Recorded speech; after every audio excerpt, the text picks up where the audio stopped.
आज हम लोग पढ़ेंगे रीवैल्यूएशन अकाउंट। रीवैल्यूएशन अकाउंट और profit and loss adjustment account. Revaluation account की ज़रूरत कब पड़ेगी? जब एग्रीमेंट में चेंज होगा, रेशियो में चेंज होगा, एडमिशन के समय, रिटायरमेंट के समय और डेथ के समय। जब भी एग्रीमेंट में कोई भी चेंजेस होंगे तो हम रीवैल्यूएशन अकाउंट बनाते हैं टू नो प्रॉफिट और loss on revaluation of assets at the time of reconstitution of partnership. बहुत सिंपल है, एकदम सिंपल कॉन्सेप्ट आप ध्यान में रखेंगे। जैसे आपने प्रॉफिट एंड लॉस अकाउंट बनाया होगा, जब आप पीएल अकाउंट बनाते हैं तो पीएल अकाउंट बनाते समय ऐसे ही 4 कॉलम होते हैं: पार्टिकुलर, अमाउंट, पार्टिकुलर, अमाउंट। और हम उसमें करते क्या हैं, क्रेडिट साइड हम लिखते हैं प्रॉफिट्स और डेबिट साइड लिखते हैं लॉसेस। यही आपको यहाँ पे भी ध्यान रखना है। जब भी एसेट्स और लाइबिलिटीज़ के रीवैल्यूएशन पे आपको प्रॉफिट होगा क्रेडिट साइड और रीवैल्यूएशन पे लॉस होगा तो डेबिट साइड। सिंपल कॉन्सेप्ट है एकदम कि एसेट्स और लाइबिलिटीज़ से होने वाले प्रॉफिट को क्रेडिट में और उस पे होने वाले लॉस को डेबिट में। अब लॉस के मेजर्स क्या क्या हैं, कब कब हमको लॉस हो सकता है? To decrease in value of assets. Assets की वैल्यू अगर कम हो गई, जैसे 1 लाख की मशीनरी है और उसकी मार्केट वैल्यू रिवैल्यूएशन के समय 80,000 है तो हमको 20,000 का नुकसान है, वो इधर आ जाएगा। वही 1 लाख की मशीनरी की रिवैल्यूड वैल्यू 1,20,000 हो गया तो हमको 1 लाख से 120,000 का प्रॉफिट हो गया, वो इधर आ जाएगा by increase in value of assets. उसी तरीके से लाइबिलिटीज़ पे जब हम आते हैं तो लाइबिलिटी अगर हमको ज़्यादा देनी पड़ गई तो वो हमारे लिए लॉस है। तो to increase in value of liabilities, और अगर कम देना पड़ा तो हमारे लिए प्रॉफिट है by decrease in value of liabilities. इसके अलावा कभी कभी ऐसा होता है कि कोई एसेट्स अनरिकॉर्डेड है। अब जब हम उसको बुक में रिकॉर्ड करेंगे तो हमारी बैलेंस शीट में एसेट्स की वैल्यू बढ़ जाएगी। तो कॉन्सेप्ट वही है, increase in value of assets, लेकिन वो रिकॉर्डेड नहीं है, अनरिकॉर्डेड है, तो हम उसको लिखते हैं बाई अनरिकॉर्डेड एसेट्स। जो एसेट्स पहले से नहीं है अब हमारे लिए एसेट्स का काम कर रही है, वो अनरिकॉर्डेड एसेट्स और उससे हमको प्रॉफिट होगा, इसलिए credit. In the same sense अगर कोई unknown liability now we have to pay तो ये हमारे लिए क्या होगी? लॉस। लाइबिलिटी बढ़ रही है तो वो हमारे लिए लॉस। तो टू अनरिकॉर्डेड लाइबिलिटीज़। यही 3 बेस हैं डेबिट और क्रेडिट के। इन तीनों बेस का जो मूल मंत्र है वो यही कि प्रॉफिट होगा तो क्रेडिट और अगर लॉस होगा तो डेबिट। इसके बाद जैसे आप पीएल अकाउंट में बैलेंस करते थे, बैलेंस करिए। जो प्रॉफिट होगा to profit transfer to partners capital account X Y balancing figure in their old ratio. इस साइड अगर लॉस है तो by loss transfer to partners capital X Y in their old ratio balance. एकदम simple concept है। एक चीज़ आप ध्यान रखेंगे, अगर क्वेश्चन में कह रहा है रिवैल्यूएशन अकाउंट बनाने के लिए तो हेडिंग रिवैल्यूएशन अकाउंट ही होगी। अगर क्वेश्चन में कह रहा है कि प्रिपेयर पीएल एडजस्टमेंट अकाउंट तो ये पीएल एडजस्टमेंट ही होगा। कभी कभी क्वेश्चन में कहता है कि पास necessary general entries for the revaluation of assets, तो आप केवल 3 एंट्री में लिखने की कोशिश करेंगे। सारे लॉसेस को एक साथ, सारे प्रॉफिट्स को एक साथ, और उसके बाद प्रॉफिट और लॉस को एक साथ, मतलब एक एंट्री में।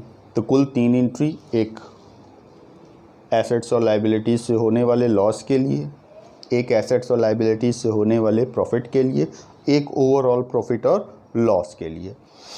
अगर हम इसको जनरलाइज करें तो जो पहली एंट्री है फॉर लॉस, तो एंट्री कैसे पास होगी, जैसे हम एंट्री लेज़र से एंट्री पास करने के लिए ध्यान रखिए, जिसका आप लेज़र बना रहे हैं, ठीक है।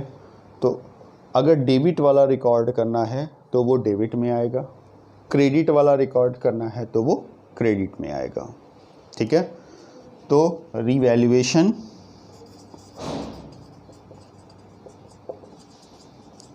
अकाउंट डेबिट टू, कब कब लॉस हो रहा है, decrease in value of assets to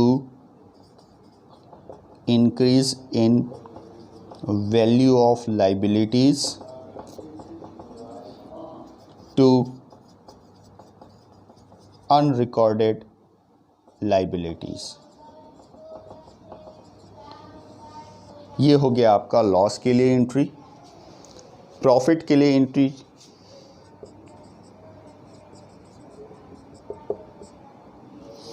अब ये जो क्रेडिट वाली इंफॉर्मेशन है ये एंट्री में डेबिट में जाएगी, और क्रेडिट में जिससे आप लेज़र पास कर रहे हैं वो आएगा, तो ये डेबिट में हो जाएंगे। Increase in value of assets account debit, decrease in value of liabilities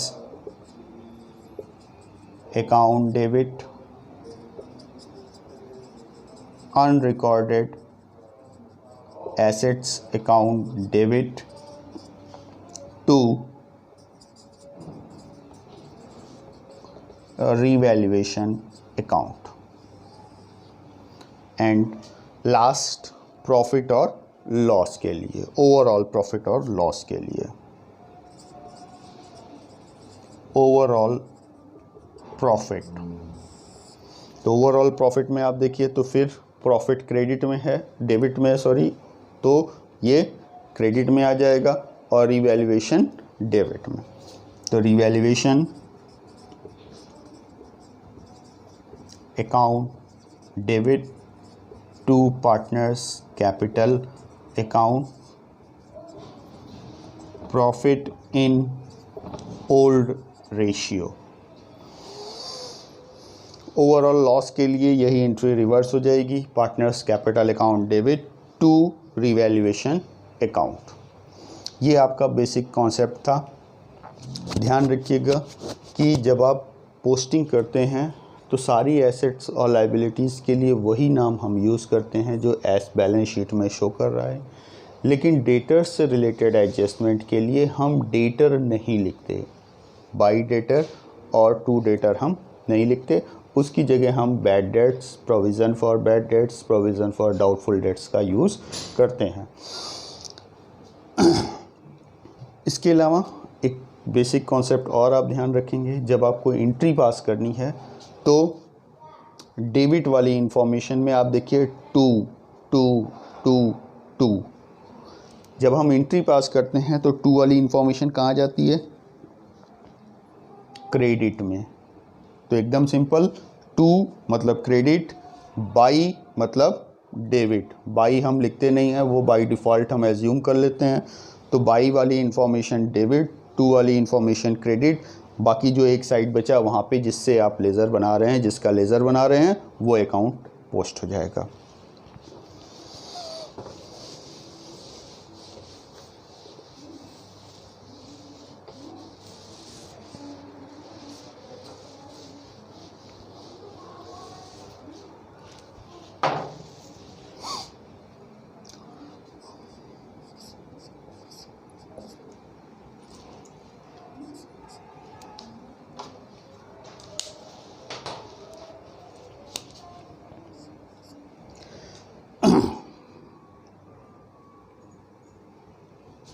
जैसे एक क्वेश्चन लेते हैं, बैलेंस शीट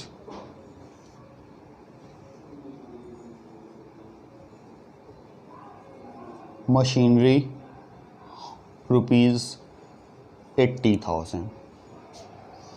अब इससे रिलेटेड क्या क्या एडजस्टमेंट हो सकते हैं, 3-4 तरीके से इंफॉर्मेशन दी जा सकती है। जैसे पहला, increase in value of machinery ₹10,000। ये हमको बता रहा है कि मशीनरी की वैल्यू 80,000 से बढ़कर 90,000 हो गई, तो प्रॉफिट हो रहा है। कितने का प्रॉफिट हो रहा है? 10,000। तो ये 10,000 कहाँ चला जाएगा?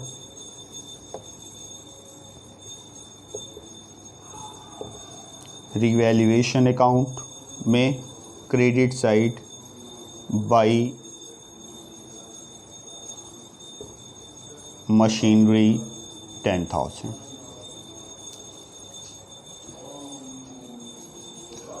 Condition second,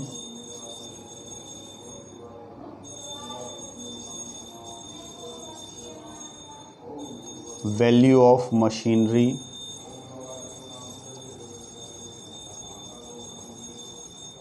increased by ₹10,000।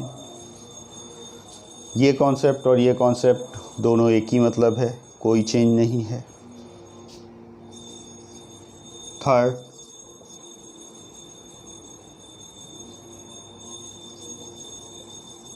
Value of machinery increased to ₹1 lakh. अब यहाँ पे आ गया कि मशीन की वैल्यू बढ़कर 1 लाख रुपए हो गई। तो हम देखेंगे पहले कितनी थी, 80,000 थी, अब कितनी हो गई, 1 लाख। कितने का फ़ायदा हो रहा है? 1 लाख माइनस 80,000, 20,000 का, तो वो 20,000 इधर आ जाएगा बाई मशीनरी 20,000। ये कंडीशन थर्ड के लिए है, ये कंडीशन 1 एंड 2 के लिए है। Fourth, value of machinery found under valued by 20%। मतलब मशीनरी की वैल्यू 20% कम पाई गई। तो इसका मतलब जो वैल्यू दी हुई है 80,000, ये कितना परसेंट है? 80% है 80,000। तो 1% निकालने के लिए आपका क्या करेंगे? 80,000 डिवाइडेड बाई 80, तो हमको 1% की वैल्यू मिल गई। हमको कितना परसेंट चाहिए? 20%। तो 20% निकालने के लिए आप क्या करेंगे? 80,000 मल्टीप्लाइड बाई 20 डिवाइडेड बाई 80, तो ये आ गया 20,000। Value of machinery found under valued by 20%। अगर ये अमाउंट में होता तो वो अमाउंट सीधे सीधे हमारे लिए प्रॉफिट हो जाता, लेकिन यहाँ परसेंट में दिया है। तो ध्यान रखिएगा कि अगर अंडर वैल्यूड है तो 100 में से माइनस करके आप डिवाइड करेंगे, तो 1% की वैल्यू। ओवर वैल्यूड है तो 100 में प्लस करके डिवाइड करेंगे, तब आपको ओवर वैल्यूड मिलेगा। ठीक है, तो 20% का प्रॉफिट, ये आपकी कंडीशन 4 हो गई बाई मशीनरी 20,000। एक और कंडीशन इससे रिलेटेड हो सकती है, fifth, value of machinery found over valued by 60%।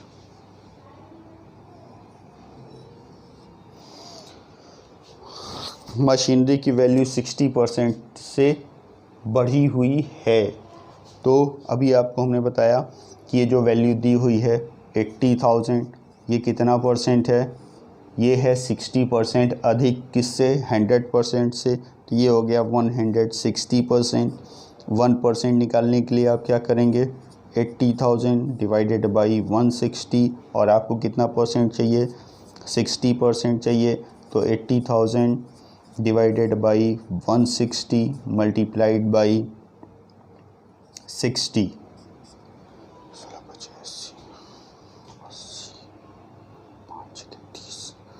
ये हो गया आपका 30,000। ये 30,000 क्या कर रहा है, एसेट्स की वैल्यू को बढ़ाया हुआ है। तो रीवैल्यूड वैल्यू में हमको उसकी बुक वैल्यू लानी होगी, बराबर करना होगा। तो हम क्या करेंगे, इस 30,000 को कम कर देंगे। तो ये आपका हो गया पांचवी कंडीशन, टू मशीनरी 30,000। तो ये एसेट से रिलेटेड था। इसको और इस तरीके से भी कह सकते हैं, डेप्रिशिएटेड बाई, डेप्रिशिएटेड टू। ध्यान रखिएगा, बाई और टू ये दो टर्म हैं। बाई रहेगा तो सेम वैल्यू इंक्रीज़ या डिक्रीज़ होगी, टू रहेगा तो डिफरेंस आपको निकालना पड़ेगा। जैसे हमने यहाँ पे डिफरेंस निकाला 1 लाख और 80,000 का, 80,000 से बढ़कर 1 लाख हो गया। अगर यही रहता कि वैल्यू ऑफ मशीनरी डिक्रीज्ड ₹2.50,000, तो इसका मतलब 80,000 से वैल्यू घट के 50,000 हो गई, तो 30,000 का लॉस। अब हम लोग नेक्स्ट एस्पेक्ट में देखेंगे, डेटर से related adjustment.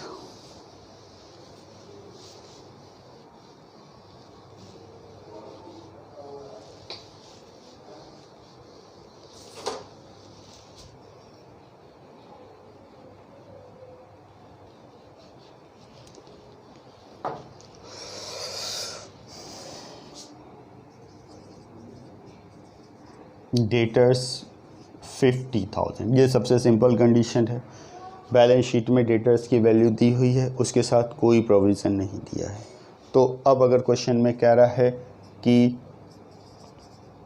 Create provision for doubtful dates at the rate of 5%, तो इसका 5% हम निकाल लेंगे। उससे डेटर की वैल्यू क्या होगी, कम होगी। तो अगर वह डेटर की वैल्यू कम हो रही है तो ये हमारे लिए लॉस है, रीवैल्यूएशन अकाउंट में चला जाएगा। तो इसको समझने के लिए हम ऐसे देखेंगे,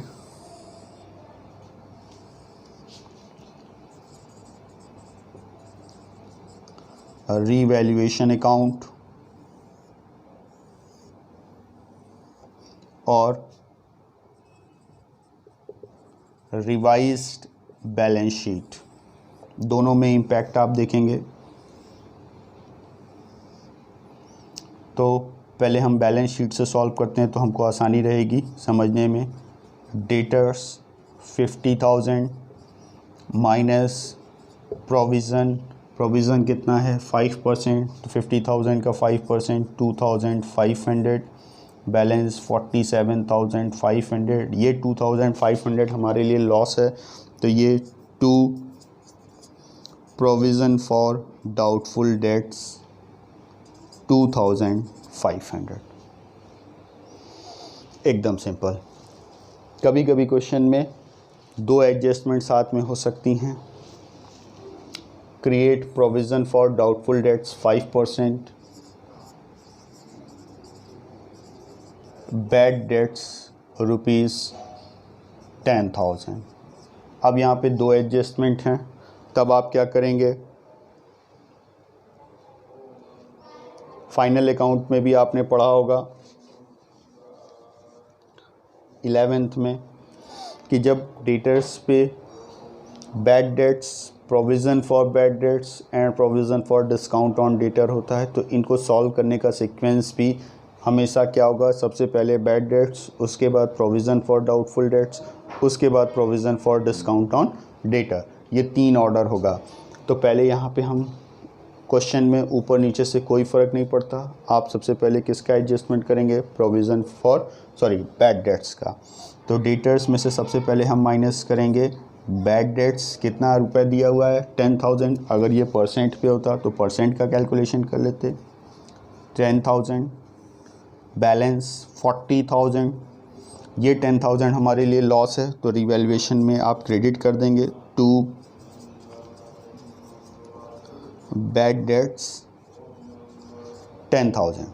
अब इसके बाद प्रोविज़न भी कह रहा है, तो आप यहाँ से माइनस कर देंगे, minus provision for doubtful dates कितना परसेंट है, 5%, 40,000 का 5%, 2,000, बैलेंस 38,000 और ये 2,000 लॉस है, तो to provision for doubtful debts 2,000। हमने पहले भी बताया था आपको कि डेटर्स के एडजस्टमेंट में हम डेटर कहीं नहीं लिखेंगे, बैड डेट्स या प्रोविज़न फॉर बैड डेट्स का एडजस्टमेंट हम करेंगे।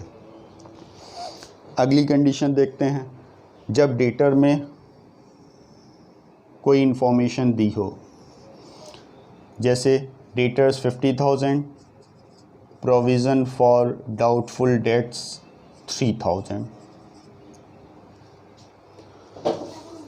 अब बाकी कंडीशन हम यही ले लेते हैं, तब देखिए क्या चेंज होगा। एडजस्टमेंट हम यहाँ से करेंगे, बैड डेट्स 10,000 आपने माइनस कर दिया, प्रोविज़न फॉर डाउटफुल डेट्स 5% था, 5% आपने कैलकुलेट कर लिया ओवर।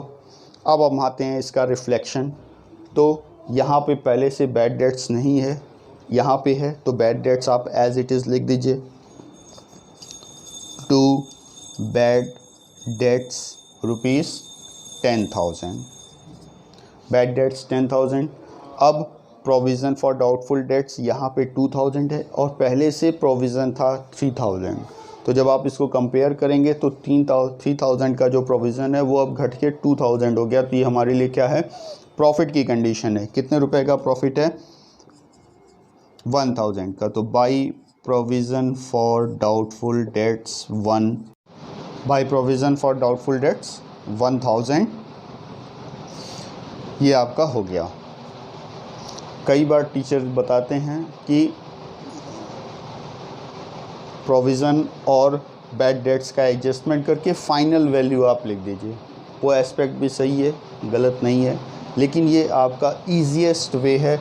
जो इन्फॉर्मेशन है उसको उसी के साथ कंपेयर आप करिए, प्रोविज़न फॉर डाउटफुल डेट से उसको प्रोविज़न फॉर डाउटफुल डेट से, अगर बैड डेट्स होता तो बैड डेट से कंपैरिजन करके प्रॉफिट और लॉस निकाल लीजिए, जिसके साथ पहले से इन्फॉर्मेशन नहीं है उसको एज इट इज़ आप लिख दीजिए। अगला क्वेश्चन देखते हैं हम, एडजस्टमेंट चेंज करते हैं थोड़ा सा, बाई प्रोविज़न माइनस कर दें अगर हम, डेटर्स 50,000 माइनस बैड डेट्स 5,000, 45,000। अब देखिए चेंज क्या होगा,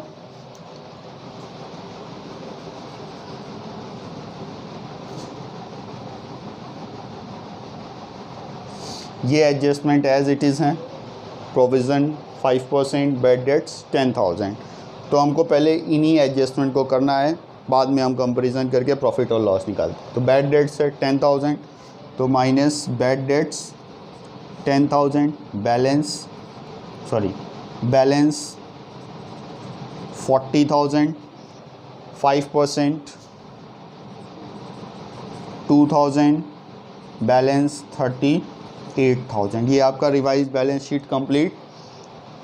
अब हम रिवैल्यूएशन अकाउंट में इफ़ेक्ट देखें, तो बैड डेट्स पहले से था हमारे पास 5,000, अब बैड डेट्स की वैल्यू है 10,000, तो ये हमारे लिए 5,000 का नुकसान है।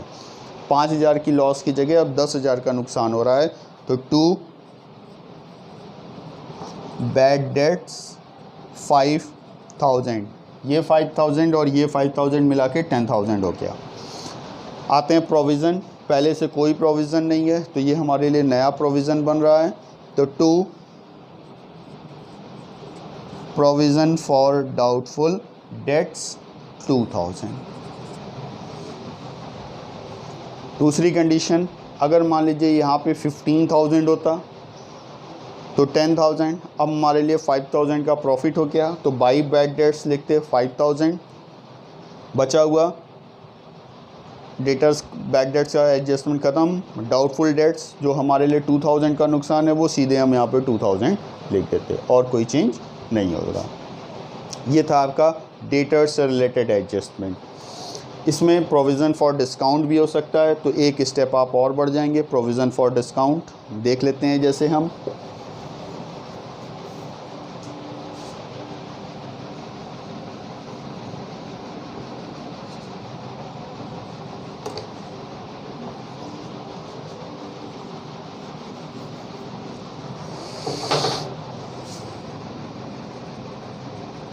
Debtors 1 lakh, provision for doubtful dates 6000। ये प्रोविज़न इधर माइनस भी किया जा सकता है और लाइबिलिटीज़ में भी लिखा जा सकता है। दोनों का कॉन्सेप्ट सेम है, ट्रीटमेंट सेम है, कोई चेंज नहीं है। इधर लिखने से कंफ्यूज मत होइएगा, जो आपको यहाँ पे करना है वही यहाँ पे करना है। ये प्रेजेंटेशन का एक तरीका है, डेटर में से घटा के वैल्यू लिखना या लाइबिलिटीज़ को अलग शो करना। एडिशनल इन्फॉर्मेशन में हमारे पास मान लीजिए है bad debts at the rate of 5%,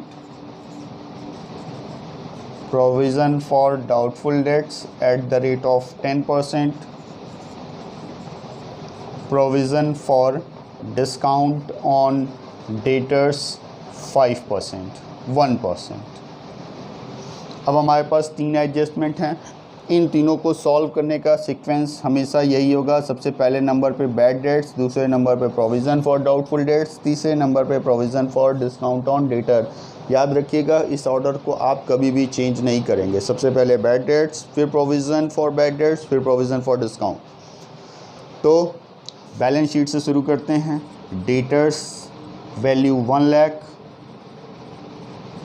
इससे कोई मतलब नहीं है, ये एडजस्टमेंट के लिए बाद में। अब हम आते हैं, सबसे पहले हमको क्या माइनस करना है, बैड डेट्स। तो minus bad debts that is 5%, 5% is 5000, balance 90, 5000 minus provision for doubtful dates, ये है आपका 10%, 10% इज़ 9500, बैलेंस 85,500।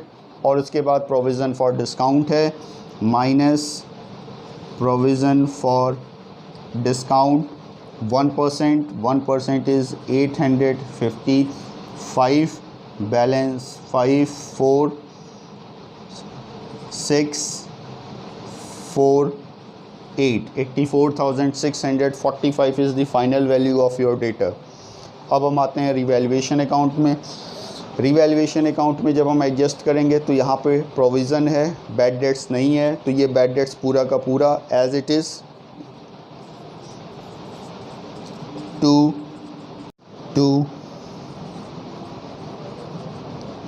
Bad debts 5000। अब जब हम प्रोविज़न पे आएंगे तो कंपेयर करेंगे। प्रोविज़न पहले था 6000, अब हो गया 9500, 3500 का इंक्रीज़ है, that is loss for business. To provision for doubtful dates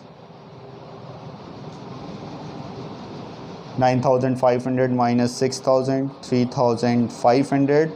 अब आते हैं प्रोविज़न फॉर डिस्काउंट, पहले से कोई प्रोविज़न नहीं है तो ये भी पूरा का पूरा आ जाएगा। To provision for discount on debtors 855।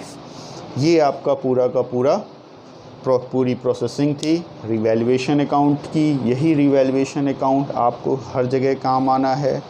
Change in agreement में, change in ratio, admission, retirement, death, जितना कॉन्सेप्ट आपने पढ़ा दैट इज़ सफिशिएंट। इसके बेस पे रिवैल्यूएशन के लगभग सारे क्वेश्चन आप लगा सकते हैं। अब हम एक क्वेश्चन देखते हैं। Now the question is balance sheet as at 31st March 2020, capital of X, Y and Z 50,000, 40,000 and 10,000 respectively. Bills payable 20,000, creditors 30,000. Land and building 60,000, furniture 10,000, stock 10,000, debtors 23,000, less provision 3,000, final value 20,000, cash at bank 50,000, total of balance sheet 1,50,000. Additional information are given. Ratio changed from 3:2:5 to 1:1:1. Old ratio 3:2:5, new ratio 1:1:1. तो ratio में change हो रहा है, तो reconstitution सबसे पहला step, ratio gain और sacrifice, thereafter revaluation account, create provision for doubtful debts at the rate of 10%, market value of furniture 15,000, value of land and building increased to 62,000, stock of rupees 300 becomes useless, creditors of rupees 1,000 are not likely to claim. We have to prepare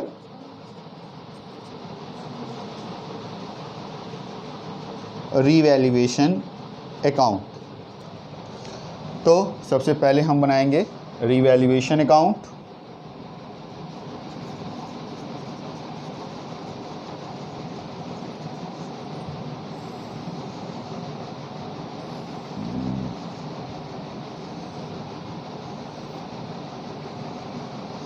particular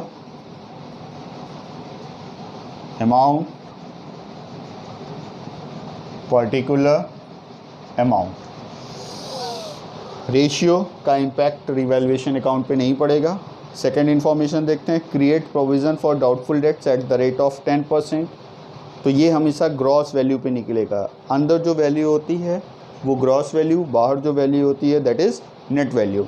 तो gross value 23,000, उसका 10% 2,300, जबकि question में already provision charge है 3,000 already charge है.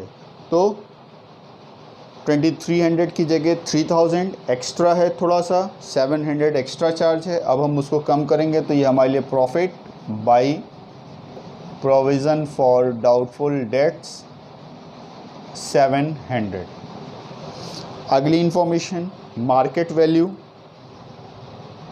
Of furniture 15,000, book value 10,000.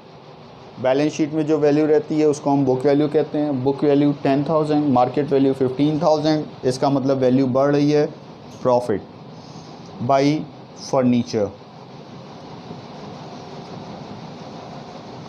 5,000. Next information, value of land and building increase to rupees 62,000. 62,000 हो गई. Compare करेंगे, पहले कितनी थी 60,000, अब 62,000 हो गई, वैल्यू बढ़ गई. 2,000 profit by land and building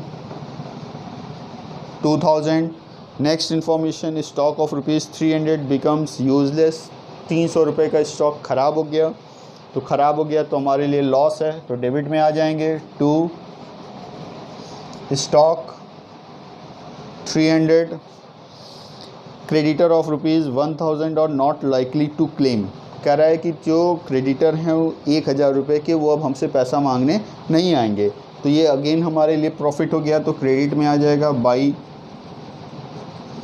creditors 1,000. और कोई इन्फॉर्मेशन है नहीं, तो अब हम रिवैल्यूएशन अकाउंट को क्लोज करेंगे. क्रेडिट में 300, सॉरी डेबिट में 300, क्रेडिट में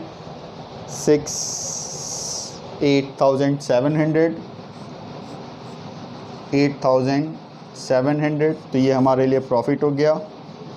कितने का प्रॉफिट हो गया? -300, 8,400. तो to profit transfer to partners, capital X, Y and Z तीनों में बांट देंगे. रेशियो दिया हुआ है, ये ओल्ड रेशियो में बढ़ता है. Old ratio 3:2:5. तो ये हो गया 4,200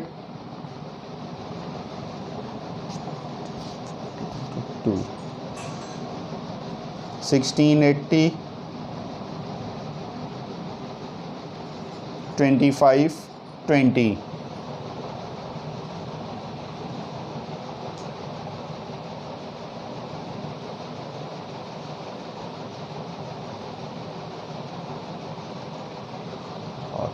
14, ठीक। ये हो गया रिवैल्यूएशन अकाउंट। सेकंड अकाउंट हम बनाते हैं पार्टनर्स कैपिटल अकाउंट। 3 पार्टनर है यहाँ पे, 1 2 3, 1 2 3, X Y Z, X Y and Z. सबसे पहली इंफॉर्मेशन आ जाएगी वाई बैलेंस बीडी। ये बैलेंस आप कहाँ से लेंगे? पुरानी बैलेंस शीट से लेंगे। ये है कैपिटल, तो ये 50,000, 40,000 एंड 10,000।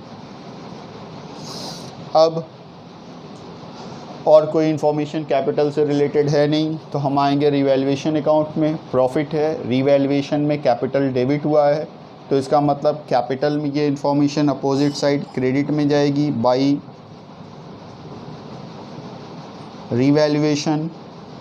ब्रैकेट में आप ज़रूर लिखेंगे प्रॉफिट 252016804200। टोटल कर दीजिए। टोटल हो गया 14,200, 41,680, 52,520। यही हमारा प्रॉफिट, यही हमारा बैलेंस है। इसको हम लिख देंगे to balance C D 52,520, 41,680 and 14,200। Total वही आ जाएगा।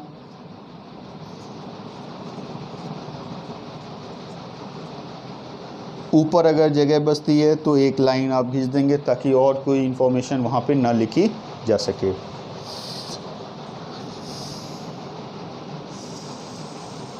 थर्ड हम बनाते हैं revised balance sheet. Revised balance sheet बनाते समय पुरानी बैलेंस शीट को ध्यान में रखेंगे, वहीं से इंफॉर्मेशन हम कलेक्ट करेंगे। पहली इंफॉर्मेशन जैसे कि दी हुई है कैपिटल, तो पहली इंफॉर्मेशन कैपिटल लिख दीजिए आप, एक्स वाई एंड जेड। अब ये कैपिटल हम यहाँ कैपिटल अकाउंट से लेंगे। पहली कैपिटल 52,520, 41,680, जेड की कैपिटल 14,200। टोटल 1,08,400। अगली इंफॉर्मेशन बिल्स पेबल, जिसमें कोई चेंज नहीं है तो वो एज इट इज़ आ जाएगा। Bills payable 20,000। थर्ड क्रेडिटर्स, पहले था आपके पास क्रेडिटर्स 30,000 का, माइनस डिक्रीज़ कितना हुआ रिवैल्यूएशन से देख लीजिए 1,000। अब आपके पास ये हो गया 29,000। बैलेंस शीट का टोटल कर दीजिए 004 7 1,57,400 हो गया। अब एसेट्स में आते हैं। लैंड एंड बिल्डिंग, पहली information land and building 60,000 plus increase 2,000, 62,000 increase हो रहा था। Next information furniture. फर्नीचर देखिए क्या हो रहा था, फर्नीचर भी वैल्यू बढ़ रही है। पहले थी फर्नीचर 10,000 माइनस प्लस इंक्रीज़ 5,000, अब ये हो गया 15,000। Next information is stock. पहले स्टॉक हमारे पास था 10,000 माइनस डिक्रीज़, कितना डिक्रीज़ हुआ 300 ओनली, तो 10,000 माइनस 300 9,700 का स्टॉक हो गया। अब हमारे पास बचा डेटर। डेटर्स पहले से था 23,000 का माइनस प्रोविज़न कितना करना था हमको, 10%, 23,000 का 10%, 2300, बैलेंस 007 20,700 और लास्ट बचा cash at bank, that is unchanged 50,000। 007 14 का 4 कैरी 1 सेकेंड 17 7 कैरी 1 15 1,57,400। ये आपका हो गया चेंज इन एग्रीमेंट के समय fundamentals processing of revaluation account, partners capital account and revise balance sheet. इसी तरीके से आपको पहले revaluation account, partners capital account और फिर बैलेंस शीट बनानी होगी। यहाँ पे रेशियो का कैलकुलेशन हमने इसलिए नहीं किया क्योंकि उसकी ज़रूरत नहीं थी। रिवैल्यूएशन अकाउंट बनाने में उसकी कोई ज़रूरत नहीं है, कैपिटल अकाउंट बनाने में भी उसकी कोई ज़रूरत नहीं है, रिवाइज बैलेंस शीट में भी कोई ज़रूरत नहीं है। इसका कैलकुलेशन आप तब करेंगे जब क्वेश्चन में गुडविल की इंफॉर्मेशन हो या क्वेश्चन में कहे कि फाइंड आउट गेनिंग और सेक्रीफाइसिंग रेशियो। क्वेश्चन के हिसाब से आप हमेशा करिए, अनावश्यक इन्फॉर्मेशंस को अवॉइड करिए। Okay, thanks, rest in next video.